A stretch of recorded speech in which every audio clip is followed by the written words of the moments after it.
Hello students, let's read the question. So the question is, having assertion and reason, we have to select the correct option regarding this assertion and reason, whether these are correct or not. Assertion is interface is most active phase of cell cycle. ये तो correct है.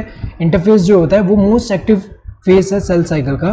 तो अगर हम देखिए cell cycle की बात करें तो यहाँ पे जो दो phase है, एक M phase है. M phase में क्या हो रहा है, यहाँ पे cell division हो रहा है. Remaining वाला जो है वो क्या है, interface है. इंटरफेस. तो अगर देखा जाए यहाँ पे ये जो है, यहाँ पे अगर हम देखें इंटरफेस में, अगर हम देखें फर्दर डिवाइडेड है तीन फेस में, G1 phase, then S phase and G2 phase. तो अगर देखा जाए यहाँ पे जो इंटरफेस में अगर हम देखें यहाँ पे जैसे M फेस में जब सेल डिवाइड हो जा रहा है, ये एंटर करेगा G1 फेस में, तो सेल यहाँ पे क्या होगा, सेल यहाँ पे ग्रो करेगा और यहाँ पे क्या होगा, मेटाबॉलिकली एक्टिव होगा. एंड जब S फेस में एंटर होगा डीएनए, यहाँ पे क्या होगा, डीएनए रेप्लिकेशन होगा.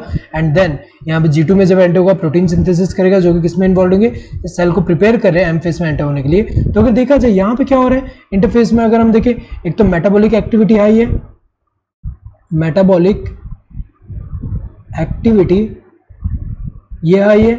इसके अलावा अगर हम देखें यहाँ डीएनए रेप्लिकेशन, देन ये डीएनए रेप्लिकेशन यहाँ हो रहा है. देन हमें पता है कि आरएनए का भी सिंथेसिस होता है, आरएनए जो है वो प्रोड्यूस हो रहा है एंड देन प्रोटीन सिंथेसिस हो रहा है. तो मेटाबॉलिकली अगर हम देखें यहाँ पे, तो ये जो होता है इंटरफेस जो होता है मोस्ट एक्टिव फेस है. यहाँ इन दोनों को कंपेयर करें ये ज़्यादा एक्टिव होता है. तो अगर देखा जाए करेक्ट है.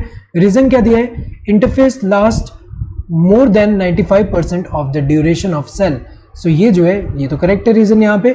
ये अगर हम देखें स्टेटमेंट तो करेक्ट है, क्योंकि जो इंटरफेस है ये मोर देन टोटल, अगर हम यहाँ पे सेल साइकिल देखें इसमें मोर देन 95% ऑफ ड्यूरेशन जो है सेल किस में स्पेंड करता है, इंटरफेस में करता है. तो अगर देखा जाए ये दोनों असर्शन एंड रीजन जो है दोनों ही करेक्ट है.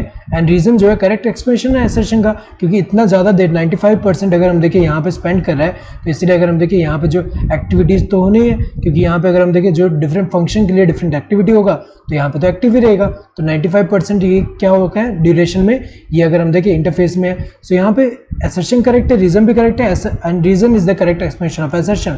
Both the assertion and reason are true and reason is the correct explanation of the assertion. सही है. यहाँ पे अगर हम देखें दोनों करेक्ट है, रीजन भी करेक्ट एक्सप्लेनेशन है assertion का.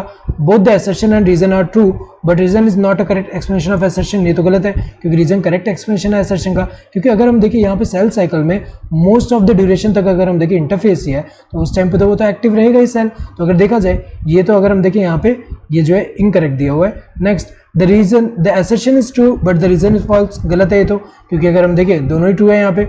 Both the assertion and reason are false. गलत है, क्योंकि यहाँ दोनों ही ट्रू है. Correct answer would be this first one. Hope you understood the question. Thank you and all the best.